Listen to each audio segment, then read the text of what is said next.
सर्व सद्गुण संपन्ना गीता भक्ति परायणा भवितुं जीवनेऽस्माकं जागृता बालका वयम् उत्थाने राष्ट्रधर्मस्य विज्ञान दृष्टिमाशिता विवेकानंद मार्गेण वयं सर्वे समर्पिताः।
हॅलो काका.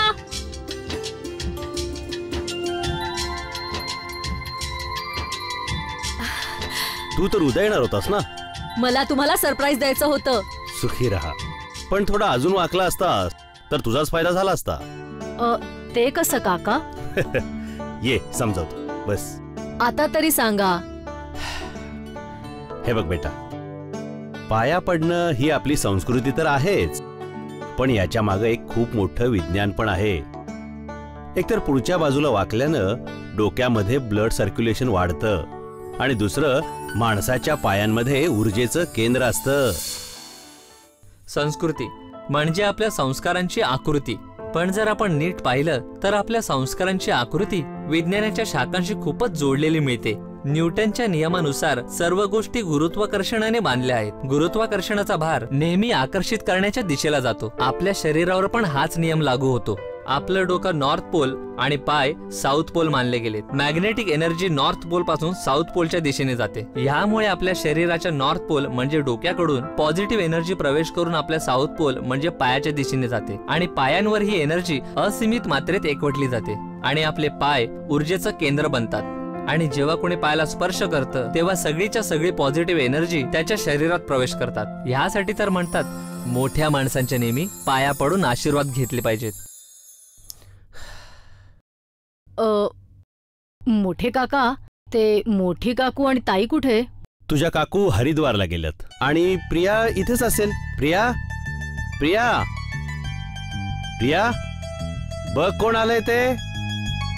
अरे तू तर उद्या येणार होतास ना. ही रिॲक्शन बघण्यासाठीच तर मी एक दिवस आधी आलोय. बदमाश. बरं ते राहू दे. कसा आहेस तू? मी एकदम मस्त आहे. तू सांग कशी आहेस? एकदम फिट. बरं तुम्ही दोघं बसा, मी काहीतरी खायला घेऊन येते. हा हा बेटा.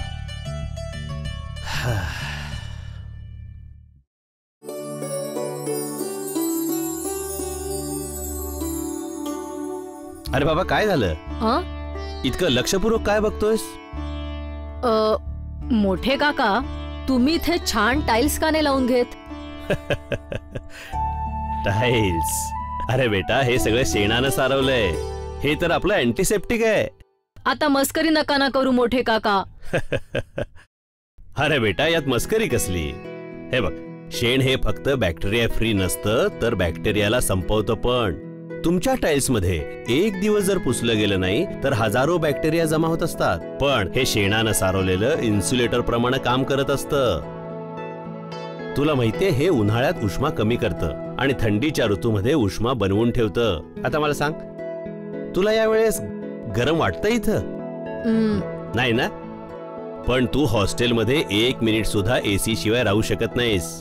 हो, मला गरमी तर लागत नाहीये, पण इतकंच नाही, हे न्यूक्लिअर रेडिएशनला सुद्धा ब्लॉक करू शकतं. साऊथ युरोपच्या काही देशांच्या हॉस्पिटलमध्ये पेशंटच्या खोल्यांची सफाई शेणाच्या राखेनं केली जाते. आता इतकी फायदेवाली वस्तू कोण सोडल का रे बाळा? नाही. बस गप्पा नंतर मारा आता. आधी त्याला नाश्ता तर करू द्या नीट. दमला असशील ना? घे, दूध पी आणि रोज गाईचं दूध पीत जा. थकवा तुझ्या जवळपास पण नाही येणार. हो मोठे काका.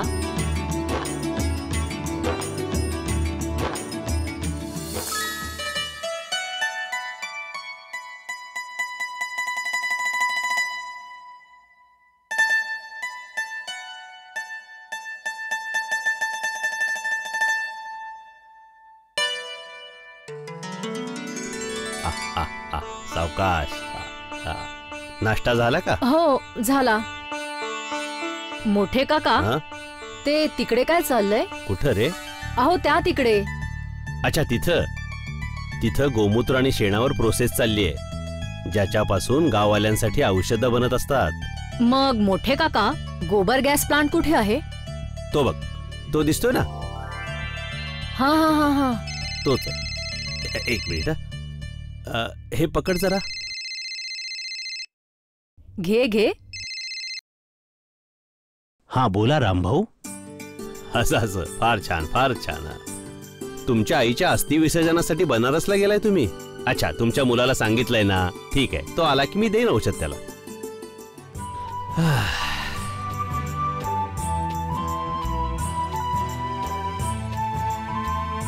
काय झालं रे? हा, नक्कीच तुझ्या डोक्यात एखादा प्रश्न घोळतोय. विचार, काय विचारायचं तुला? मोठे काका, सगळे सांगतात की गंगा साफ ठेवा, पण जर गंगा नदीमध्ये अस्थि विसर्जित केल्या तर मग गंगेचं पाणी आणखीनच घाण होईल ना?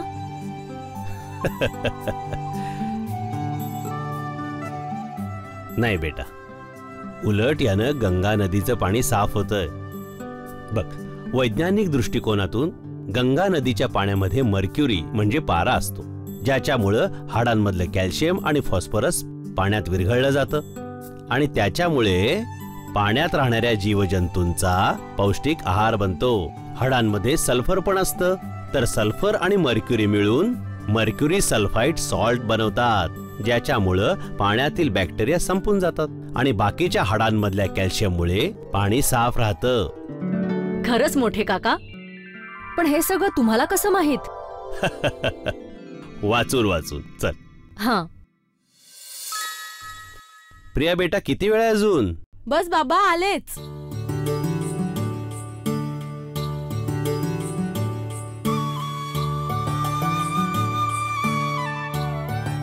बेटा, तू माझ्यासोबत बसून जेवणार आहेस की तुझ्यासाठी टेबल खुर्ची लावायची? मी तर तुमच्याच बरोबर जेवेन. शाबास, ये. जेवण जमिनीवर बसूनच जेवायचं असतं. पण का ताई? जेव्हा आपण सुखासनात बसून जेवत असतो तेव्हा पोट मेंदूला खाण्यासाठी आवश्यक पाचक रस सोडण्याचा संकेत देतं. त्यामुळे अन्न लवकर पचतं. आणि हे सगळं काही तुला कसं माहित? बाबांनी सांगितलं. का मोठे काका? बेटा, मी जेवताना कधीच बोलत नाही आणि तुझी ताई सांगते तर खरंच असेल. चल, जेवून घे.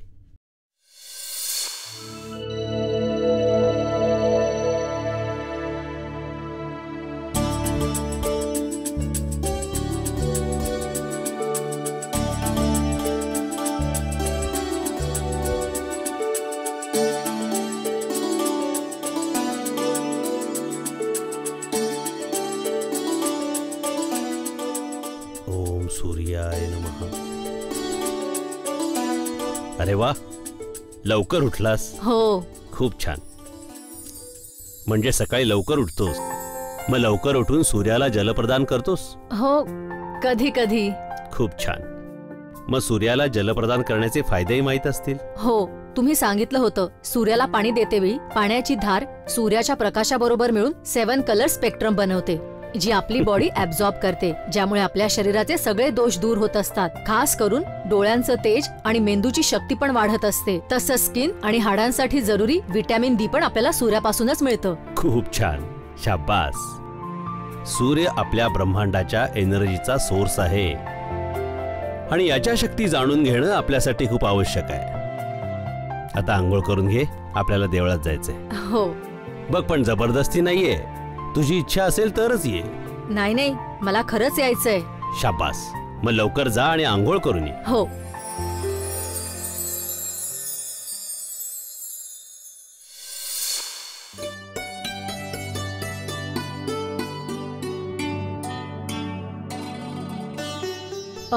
मोठे काका, इथे इतका धूर का आहे आणि तुम्ही इतक्या आरामात बसले आहात?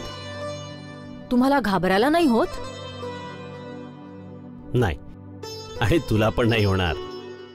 तुझी ताई हवन करतीये आणि तुला माहितीये, शेणाच्या जळणाऱ्या गौऱ्यांवर गाईचं तूप घातल्यानं ऑक्सिजन बनतो आणि गुदमरायला तर ऑक्सिजन कमी झाल्यामुळे होतं, हो ना? अरे हो, बरी आठवण झाली. बस, आता मी तुला एक खास गोष्ट सांगतो.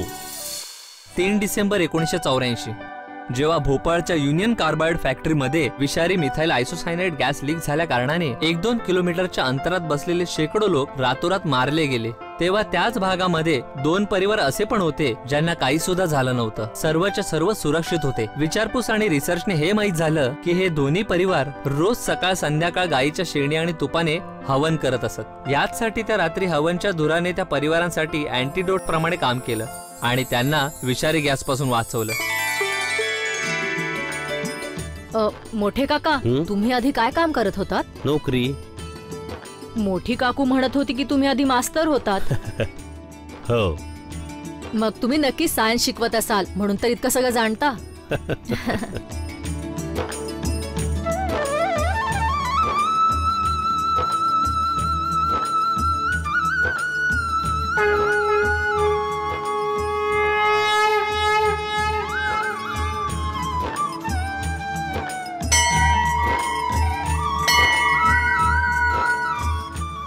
मोठे काका, ही घंटी वाजवण्यामागे पण कुठलं सायंटिफिक रिझन नक्की असेल ना? पुन्हा पुन्हा वाजवूनही हिचा आवाज इतका चांगला का वाटतो? घंटांचा आकारच काही अशा तऱ्हेचा असतो की जेव्हा त्या वाजवल्या जातात तेव्हा एक विशेष प्रकारचा इको साऊंड निर्माण होत असतो, जो वातावरणामध्ये प्रभावशाली तरंग उत्पन्न करत असतो.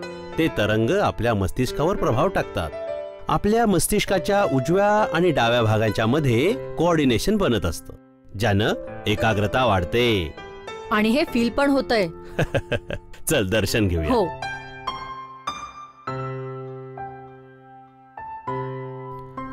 ओम नमः शिवाय. शिवाय. जय भोले शंकर.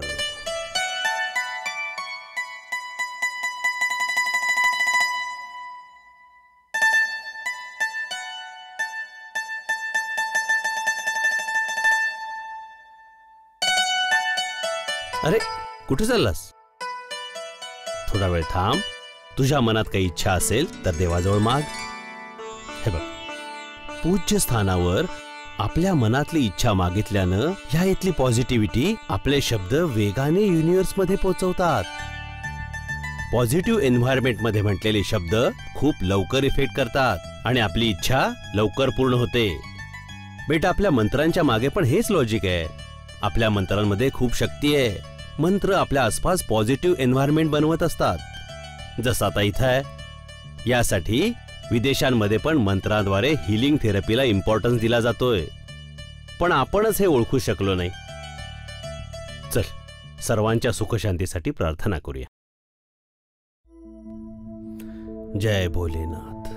जय भोलेनाथ. सर्वांना सुखशांती प्रदान कर. सगळ्यांना सुख शांती प्रदान कर. चल.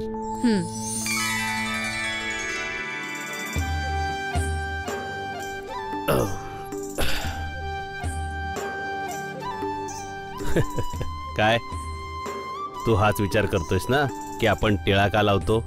हो. बघ, आपल्या मस्तकाच्या मधोमध एक आज्ञाचक्र असतं. इथेच 3 प्रमुख रस आहेत, इडा, पिंगला आणि सुषुम्ना मिळतात. हे चेतनेचं केंद्र असल्याने पूर्ण शरीराचं संचालन करीत असतं. टिळा लावल्यानं, विशेष करून चंदनाचा, आपल्या मस्तिष्कामध्ये नेहमी शांती राहते आणि सेटाटोनिन आणि बीटा एंडोर्फिन नामक रसायनाचं संतुलन होत असतं, ज्यामुळं स्मरणशक्ती वाढते. वाह, आजपासून मी रोज टिळा लावत जाईन. चल, नाश्ता तयार झाला असेल. हो.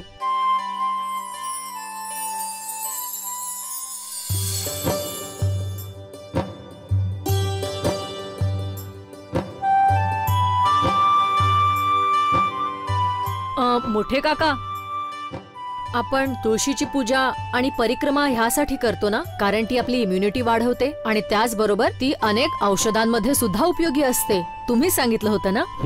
आणि तेव्हापासून मी रोज 2-3 पानं खातो. शाबास, खूपच छान. आणि हो, याची अनेक अशी वैज्ञानिक कारणं पण आहेत. तुळशीमध्ये आढळणारं एसेन्शियल ऑइल आपल्या श्वसन संस्थेला मजबूत बनवतं. आणि दुसरी गोष्ट, तुळस एक चांगली अँटीऑक्सिडंट आहे, जी कार्बन मोनॉक्साईड, कार्बन डायऑक्साईड आणि सल्फर सारख्या हानिकारक गॅसेसना ऍब्सॉर्ब करत असतं. आता इतक्या बहुगुणी रोपाची पूजा तर व्हायलाच हवी. अगदी खरं. बरं, तुझा मी गोशाळेत जाऊन येतो. मोठे काका, मला तुमचा तो जुना अल्बम बघायचा आहे. ठीक आहे, परत आल्यावर दाखवतो. नाही मोठे काका, तुम्ही मग विसरता. एक काम करा, तुम्ही मला सांगा ना तो कुठे ठेवलाय, मी शोधून काढीन. अच्छा, ठीक आहे. कपाटामध्ये ठेवला असेल किंवा सूटकेसमध्ये ठेवला असेल. ठीक आहे. ठीक आहे.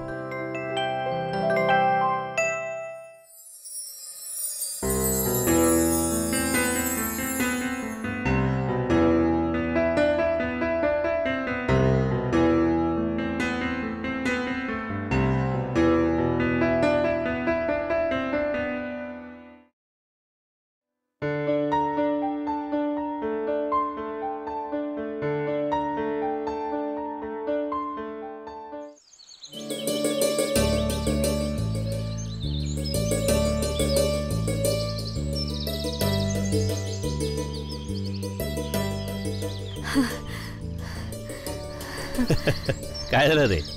तुम्ही म्हणाला होतात की तुम्ही मास्टर आहात. तसं तू म्हणालास, पण तुम्ही सुद्धा हेच म्हणाला होतात ना. ते तर मी आजही म्हणतोय. पण ह्या फाईल मध्ये तर दुसरंच काहीतरी लिहिलंय. तुझ्या काकून हे नको सांगूस. अहो पण का? हे बघ बेटा, मला याच गोष्टीचा आनंद मिळतोय की तुझ्या काकू मला आजही मास्तर समजतात. तुला माहितीये, जेव्हा आमचं दोघांचं लग्न झालं होतं तेव्हा तुझी काकू जास्त शिकलेली नव्हती. अरे, तिच्यासाठी तर शाळेचा मास्तर होणंच मोठा जॉब होता. कुणीतरी तिला सांगितलं की मी मास्तर आहे.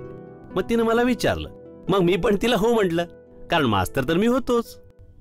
पण मास्टर इन सायन्स आणि assistant scientist in Indian research department. पण तुझ्या काकून हे सगळं कुठं समजतं रे? ह्याचा अर्थ आहे ही गोष्ट फक्त तुम्ही आणि पप्पा जाणत होतात आणि तुम्ही त्यांना सुद्धा सांगितलं असेल की हे सांगू नका म्हणून. मग तुम्ही इथे काय करताय? तुम्ही तर शहरात असायला हवं. तुम्ही तिथे खूप काही करू शकता. ते तर इथं पण करू शकतो आणि मला वाटतं करतोय पण. हे बघ बाळा, शहरामध्ये माझ्यासारखे खूप आहेत, पण इथं कोणीच नाही. हीच माझ्यासाठी योग्य जागा आहे. मी इथं राहूनच आपल्या संस्कृतीमध्ये दडलेल्या सायन्सला नव्याने जाणून घेतोय. मी सुद्धा अगदी तुमच्यासारखाच होईन मोठे काका. अरे सुखी राहा, सुखी राहा. All the best.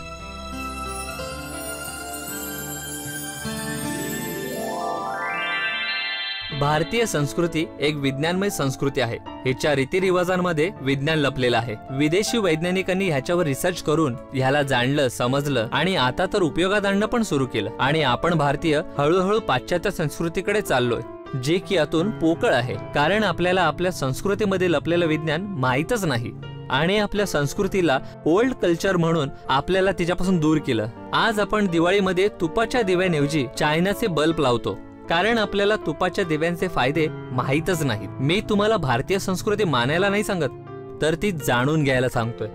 आधी ती जाणा, मग माना. बघा, तुम्हाला तुमच्या संस्कृतीवर गर्व जरूर वाटेल.